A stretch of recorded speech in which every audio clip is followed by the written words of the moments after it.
She was 34 years old, and by the cold arithmetic of that autumn, she owned nothing but the clothes on her back, a mule named Corker, and a grief so heavy it had worn grooves into her shoulders like a yoke. Her name was Willa Crane, and 3 weeks before the first frost of 1891, she had been left for dead in Redthorn Canyon, not by bandits, not by weather, but by the slow and deliberate cruelty of a man who wore a gold watch chain and called himself a benefactor. She had ridden into that canyon on nothing more than a rumor and a desperate choice, chasing a secret that the whole territory had long since stopped believing in. What no one knew, not the laughing men at the Harwick auction house, not the county clerk who'd snickered into his sleeve, not the powerful Oliver Mercer who had sent her away with barely enough coin to buy bread, was that sealed inside a collapsed Outlaw way station at the far end of that canyon was a truth that had been waiting 30 years to be found. And it would not only change Willa Crane's life, it would unravel a lie that had swallowed an entire town whole. Settle in close and let us tell you her story. If you have ever been dismissed by someone who should have known better, we would love to hear from you in the comments below. Willa had not always been poor, she had not always been alone. There had been a time not so long ago that she'd forgotten the smell of it, when the Crane household had been a place of warm industry. Her father, Horace Crane, had been a bookkeeper of the old school, the kind of man who believed that numbers told the truth even when people refused to. He had kept ledgers for half the ranches in Delaware County, and he had taught Willa from the time she was 9 years old to read a balance sheet the way other children read picture books. She could spot a false entry the way a good horse could smell water, not by effort but by instinct.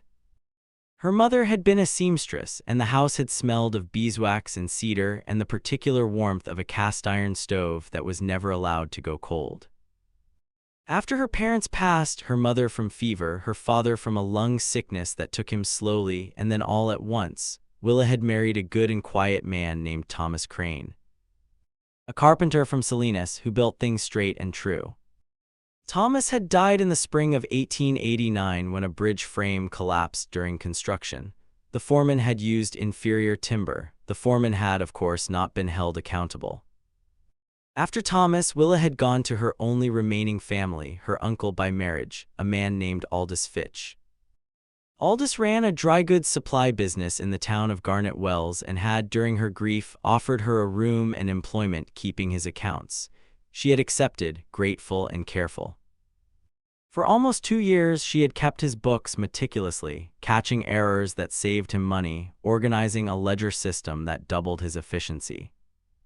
And then, in the summer of 1891, Aldous Fitch had sat down across from her at his oak desk, folded his hands, and explained in the measured tone of a man reading from a prepared document that he was taking on a business partner, a partner whose wife would be managing the household, and that Willa's position, unfortunately, had become redundant. He handed her a small envelope. Inside was enough to cover 3 weeks at a boarding house and little else. She had looked at him for a long moment. She had not cried. She had simply picked up her father's leather satchel, which she had kept beside the desk for 2 years. And she had walked out into the dust of Garnet Wells with the quiet dignity of a woman who had decided, somewhere in the region of her chest, that she would not be finished yet. It was old Silas Prout, a retired railman who sat most afternoons on the bench outside the post office, who mentioned Redthorn Canyon to her. He hadn't meant anything by it, really. He'd been talking about the old Corbett gang, the way men of his generation talked about such things, as legend and entertainment rather than history. But something he said caught in Willa's mind like a thread on a nail. He said the Corbett gang had used a way station at the canyon's far end as a stopover point during their years of operation in the 1860s. He said the station had collapsed in a rockslide sometime around 1863. He said there had always been a story, foolish probably, certainly foolish, that Denton Corbett himself had stashed something inside that station before the slide. Payroll ledgers, some said. Proof of debts, others said. Most people said nothing at all because the canyon was rough and the road was worse and the whole territory had moved on. Willa went to the county records office the following morning. She spent 4 hours there, which was 4 hours more than most people were willing to spend. What she found was this: the way station ruins and the surrounding 3 acres had been listed as unclaimed property in the county register since 1871.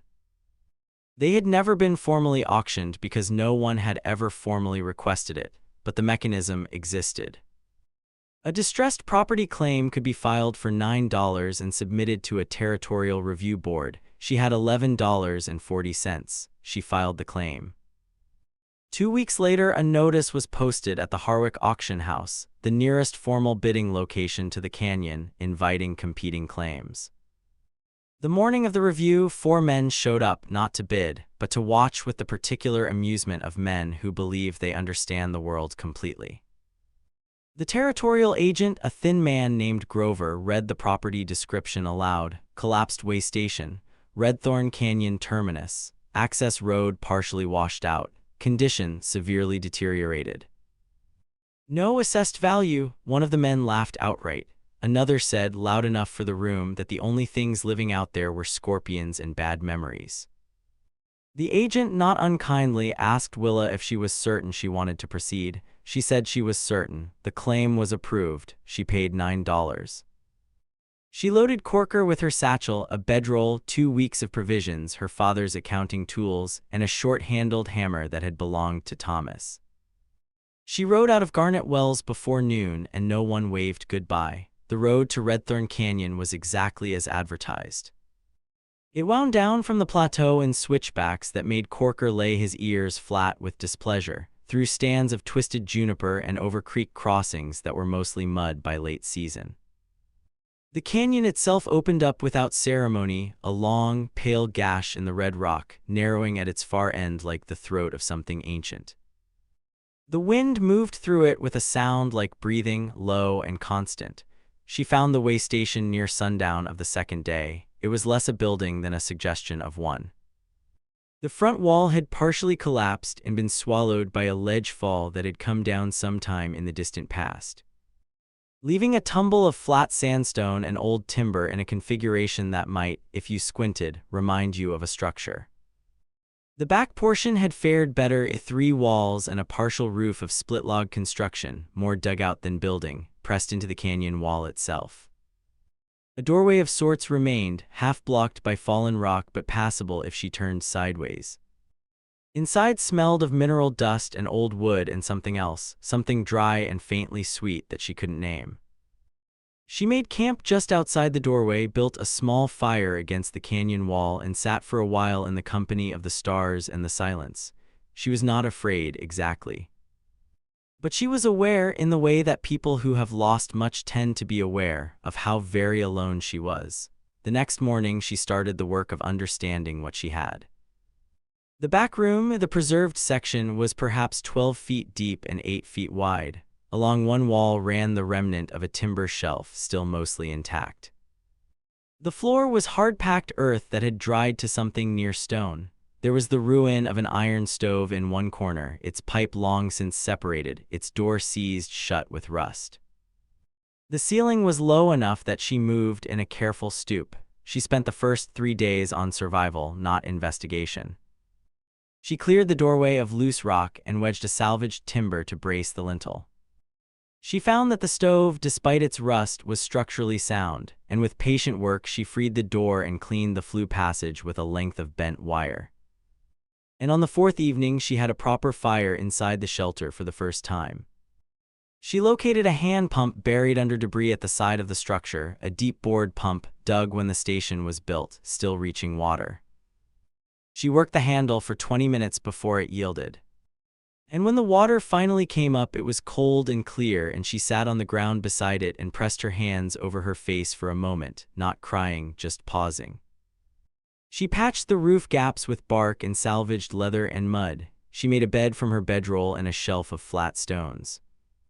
She hung her father's lantern from a hook someone had driven into the beam decades before, and in its warm circle she ate her modest supper each evening and thought. The town of Elson Creek, she had learned from old Silas Prout, had once existed at the mouth of Redthorn Canyon. It had been a proper settlement in the 1860s, a mining supply town, about 300 souls at its peak, with a general store and a forge and a boarding house and a schoolhouse. It had died around 1872, and the accepted reason was that the silver vein played out. People had moved on, the way people did. But Silas had mentioned something else in his rambling account, almost as an aside. He'd said that the men who'd worked the Elson Creek operation, the haulers, the processors, the underground crew, had never been fully paid for their last season. The operation had closed abruptly. The owner had claimed insolvency. The workers had filed complaints, but the records had been lost or perhaps never properly kept, and the matter had quietly dissolved like sugar in rain. The owner of the Elson Creek silver operation Willa had found in the county records had been a man named Harland Mercer, Oliver Mercer's father. She sat with that fact for a full evening before she moved again. On the 6th day she began examining the walls in earnest. She had already noticed on her first inspection that the back wall of the shelter was not native rock but rather a constructed surface, dry-stacked stone sealed with old mortar. Discolored now and crumbling at the joints but distinct from the canyon wall itself. There was a section near the floor roughly 3 feet wide where the mortar had a different texture, slightly darker, applied later than the rest. She took Thomas's hammer and tapped along the wall. Most of it returned a dull, solid report. The dark mortared section returned something else, a sound with a faint hollow quality, barely distinguishable, but there. She worked carefully as her father had always insisted careful work must be done, not in excitement, not in haste, but with attention. She used the hammer and a flat chisel fashioned from a piece of salvaged iron to score along the mortar joints. The work took parts of 3 days, her knuckles bled. The dust was fine and constant, and she tied a cloth around her nose and mouth and kept going. When the section finally loosened, it came away in 4 large pieces, each one weighted with age. Behind it was a cavity roughly the size of a steamer trunk, pressed into the rock itself and lined with oilskin that had dried and stiffened but had done its job. Because inside the oilskin was a wooden box, and inside the wooden box, wrapped in another layer of treated cloth, were 2 ledger books and a sealed tin canister about the size of a hat box.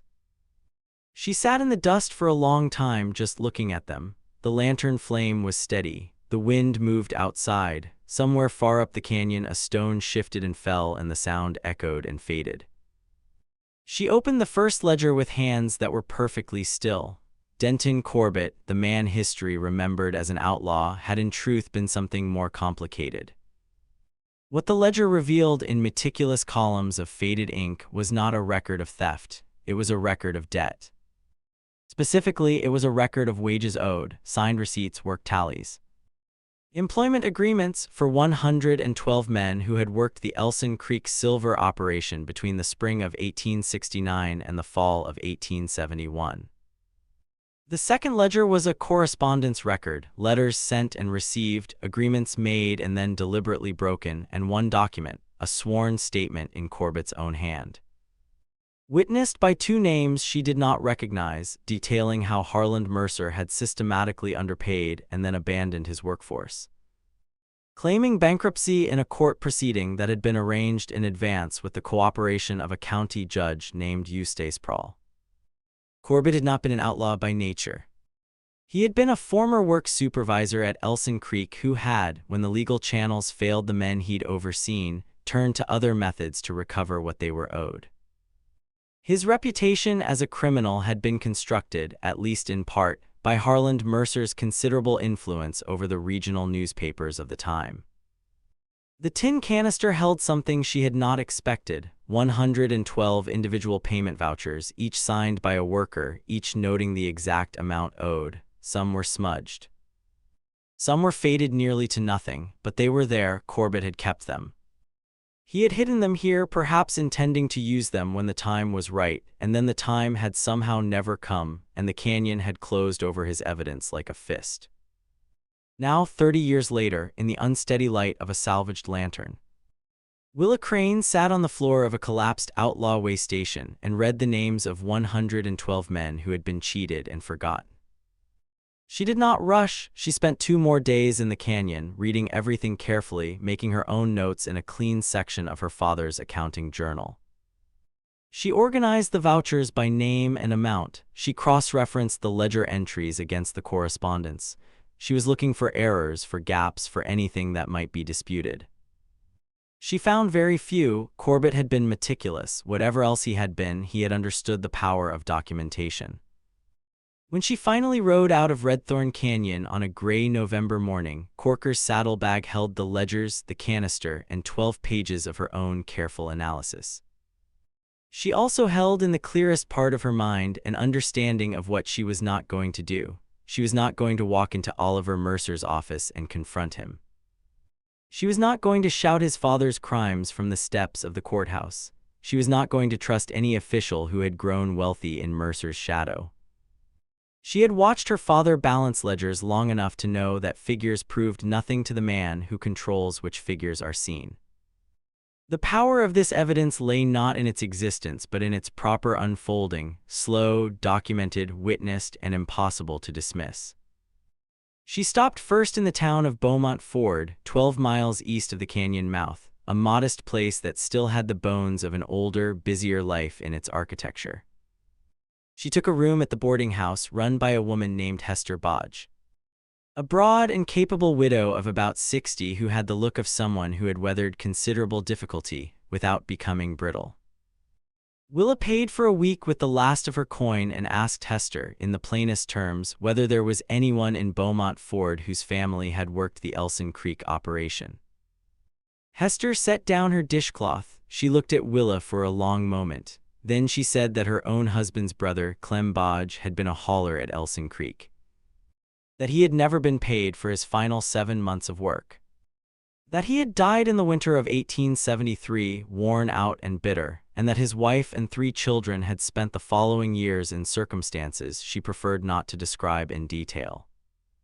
Clem Bodge's name was on Willa's list. The amount owed was $41.30.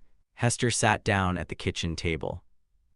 There are moments in certain conversations when the air in a room changes quality, when what is being said becomes too large for ordinary exchange and the people in it grow very quiet. This was such a moment. Willa spread her notes on the table, not the originals which she kept secured, but her own careful transcriptions. She explained where she had found them. She explained what they represented. She explained, in the patient tone her father had used when teaching her to read accounts, what she intended to do with them. Hester listened to every word. When Willa finished, the older woman reached across and pressed her hand briefly over Willa's, said nothing, and then rose and began making coffee. That was the beginning of the alliance. Over the following 3 weeks, working from Hester's kitchen table in the evenings and riding across the surrounding townships during the days, Willa located 27 families who had direct connection to workers on her list. Many were daughters and sons, grandchildren now, who remembered only a grandfather's bitterness or a father's exhaustion. Some did not know their family had been owed anything at all. Most, when shown the documentation, became very still in the way that Hester had become still, not with shock exactly, but with the recognition of a long unnamed wound being finally acknowledged. Each family signed a notarized statement confirming their connection to the named worker. Willa paid the notary fee from a small fund that Hester had quietly organized among herself and 2 other women of Beaumont Ford who understood what was at stake. There was one person Willa needed, someone who knew territorial property law and was not connected to Mercer's financial interests. Hester knew of such a person, an attorney named Calvin Marsh, recently arrived in the county seat from the east, who had taken up practice without local sponsorship and was therefore beholden to no one with power in the region. Willa rode 2 days to find him, presented the full original documentation under the protection of client privilege, and spent 4 hours answering his questions. Calvin Marsh asked to see the original ledgers twice. He went through Corbett's sworn statement with the careful attention of a man who understands how such documents survive legal challenge. When he finished, he set down his pen, pressed his fingers together, and said that what she had was, in his professional view, extraordinarily complete.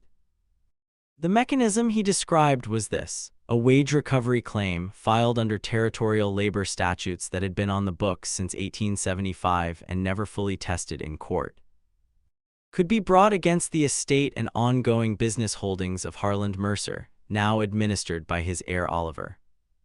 The documentation Willa had recovered was, in legal terms, primary evidence, original signed agreements, and eyewitness statement, dated and witnessed. The county judge who had facilitated the original bankruptcy proceeding was long dead, which removed one complication. What remained was a question of courage, whether the territorial court would be willing to hear a claim against the Mercer name.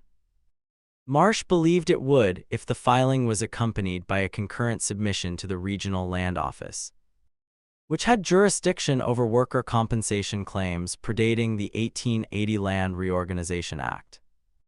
He also believed that sending a carefully prepared account of the document's discovery to the Territorial Register, not a sensational account, but a precise and factual one, would create a public record that would make any suppression of the claim considerably more difficult.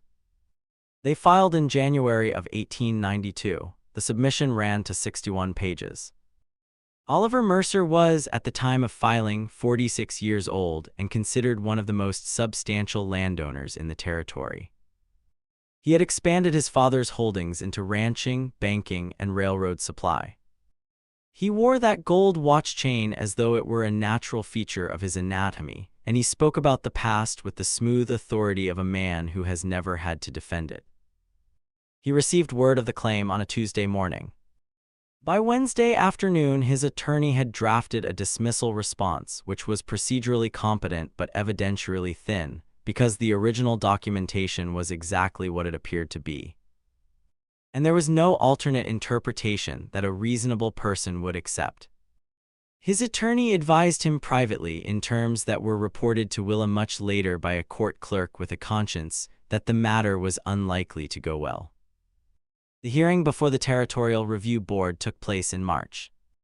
Willa attended with Calvin Marsh, Hester Bodge, and 6 family representatives whose fathers or grandfathers were named in the ledgers. The original documents were entered into evidence. Corbett's sworn statement was read aloud. The payment vouchers, all 112, were submitted as a set. Oliver Mercer did not attend. He sent his attorneys. The board deliberated for 9 days. The finding, when it came, was that the wage claims were valid and legally enforceable against the Mercer estate holdings, assessed with 30 years accumulated interest at the territorial standard rate. The total sum calculated was substantial, enough that to satisfy the judgment in full, Oliver Mercer would need to liquidate a significant portion of his land holdings. His banking partners, who had not known about this exposure, began a quiet reassessment of their arrangements with him. 2 of his largest ranch supply contracts were quietly not renewed. His personal note at the First Territorial Bank was called in for review. He did not fight. Willa had half expected him to fight, to use every instrument of delay and leverage that his wealth could buy. Perhaps he knew, as his attorney likely knew, that the documents could not be successfully challenged. Perhaps he simply made the cold calculation that a public legal war over his father's labor fraud would cost him more than the settlement. He sold the Elson Creek mineral rights, which he had retained even when the land lay dormant. He sold 2 sections of grazing land in the northern part of the county. He paid the judgment in full by the following October. Then he left the territory. There was no public announcement, no formal departure. 1 week he was there, and the next week his house was shuttered and his staff had been let go with letters of reference. The town of Garnet Wells talked about it for a few months, and then it talked about other things. And Oliver Mercer was gradually absorbed into the general silence that claims all men whose power proves to have been built on borrowed foundations. The settlement fund was administered by Calvin Marsh, with Willa serving as the accounting officer, a role she accepted without ceremony or fanfare, because it was the work she knew how to do and the work that needed doing. The process of locating beneficiaries took the better part of 2 years. Some workers had no surviving family that could be found. Their portions went into a designated account that Willa and Marsh and a small board of community representatives ultimately directed toward a purpose that felt right. That purpose was Elson Creek. The town had not been entirely forgotten. A few families had remained in the area over the decades, ranching on small spreads, getting by. The old town site had some structures still standing: the stone foundation of the general store, the walls of the forge, the schoolhouse frame, which was surprisingly intact. The boarding house had been converted to a storage shed by a ranching family who lived nearby and who, when approached, were willing to negotiate. The first thing rebuilt was the schoolhouse. It was completed in the spring of 1893, and on the day the new bell was hung in its small tower, a bell purchased from a foundry in Santa Fe. Paid for from the unclaimed portion of the settlement fund, there were perhaps 40 people present, which was more people than the Elson Creek townsite had seen gathered in one place in over 20 years. Some of them were descendants of men whose names appeared in the Corbett ledger. Some were simply neighbors who had heard what was happening and come to see. Hester Bodge moved her boarding house operations there by summer, which was the kind of decisive act that tends to tell a community where its future is located. A blacksmith named Vernon Cook, whose grandfather had been one of the original Elson Creek forge workers and whose name had appeared on Willa's list for a sum of $62, reopened the old forge on its original foundation, using equipment purchased partly with his settlement money and partly with his own savings. The sound of the hammer came back to the canyon mouth like a returned voice. By the fall of 1893, smoke rose from 5 chimneys in Elson Creek. By the following spring, there were 11. Willa did not become rich. She had not expected to. A small portion of the settlement was awarded to her by the Review Board as the locating and documenting party, a legal provision that Marsh had included in the original filing. It was enough to give her stability, a modest cabin on the east end of the reviving townsite, and the materials she needed to set up a small accounting and bookkeeping practice for the surrounding ranches and businesses. She kept her father's satchel on the desk beside the window. Inside it still were the tools he had used: the bone-handled pen, the brass-fitted ruler, the small folding lens he had used to read fine print in poor light. These were not valuable objects, but they were the objects through which she had learned to see the world as it was, rather than as powerful men tried to tell her it was. On the day she hung her shingle outside the cabin door, a plain rectangle of pine that read W. Crane, Accounts and Records, old Silas Prout happened to be passing through Elson Creek on his way to somewhere else. He had heard the story, most of it, in the way stories traveled through small territories. He stopped his wagon and looked at the shingle and then looked at Willa, who was standing in the doorway with her sleeves rolled and a pen behind her ear. He said he supposed she had found something in that canyon after all. She said she supposed she had. He asked her what it had looked like, the hidden ledger, when she first got it out. She thought about that for a moment, about the oilskin and the wooden box and the dust and the lantern and the weight of 112 names in her hands on a cold evening 30 miles from anywhere. She said it had looked like the truth. Silas nodded, which was the right response to that kind of answer, and drove on. The canyon itself, Redthorn Canyon, was eventually surveyed and marked with a small cairn at the way station site, placed there by Vernon Cook and 2 of the older Bodge nephews on a Saturday in late autumn when the light in the canyon was the color of old brass. No formal marker, no government plaque. Just a stack of flat stones, and wedged into the top, a single piece of iron fashioned at the forge into the shape of an open ledger, 2 flat panels hinged at the center, no words. Just the shape of a record kept. People who came through the canyon after that sometimes stopped to look at it without knowing what it meant. Sometimes they asked. The ones who asked were told, "A woman found the truth here and she was fair with what she did with it." That was enough. Willa Crane lived in Elson Creek for the rest of her long life.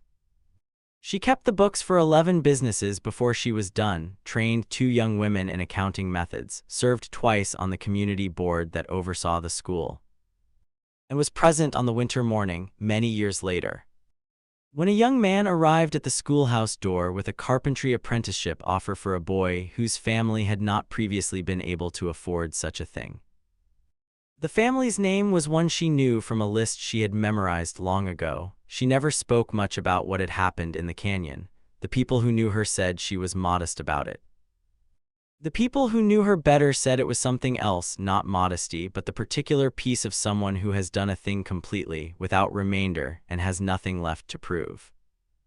On the desk in her cabin, beside the brass-fitted ruler and the bone-handled pen, she kept the Corbett ledgers in a fireproof tin box that Calvin Marsh had given her the year the case was settled. She never displayed them, she never spoke of them to strangers. But she kept them because they were the record of people who had worked honestly and been cheated, and it seemed to her that such records deserved to be held by someone who understood their weight. The last page of the second ledger, the correspondence book, had a short passage in Corbett's hand that she had read many times in the lantern light of the canyon. It was not addressed to anyone. It was more like a note he had written to himself, or perhaps to whoever would eventually find the box. It read, "These men worked as honestly as any men I have known. The account is not settled. I leave this for whoever has the patience to see it through." Willa Crane had the patience. On a morning in late spring, with the canyon light falling at its most generous angle and the forge already sounding from Vernon Cook's direction and the schoolhouse bell marking the start of the day's lessons, she sat at her desk by the window and opened her father's accounting journal to a clean page, and she wrote across the top in her careful, unhurried hand the date. And below it the names of the businesses she was keeping accounts for, and below those a note of a new client inquiry that had come in by post from a rancher 2 valleys east. The work continued as honest work always does. She did not think of herself as someone who had found treasure. She thought of herself as someone who had found what had been lost and had returned it to the people it belonged to, and had then come home to a place that had not existed until she helped make it. That, she would have said if asked, was more than enough. Thank you for spending this time with us and with the story of Willa Crane. In a world that too often measures worth by what a person possesses, it is worth remembering that the most valuable things are sometimes sealed away in the places everyone else has already given up on. If this story stayed with you, we hope you will share it with someone who could use the reminder that being cast aside does not mean being finished. And we would genuinely love to know, have you ever found unexpected worth in something or someone that the world had written off? Leave your answer in the comments. We read every one of them. Until the next story, take care of one another and stay close.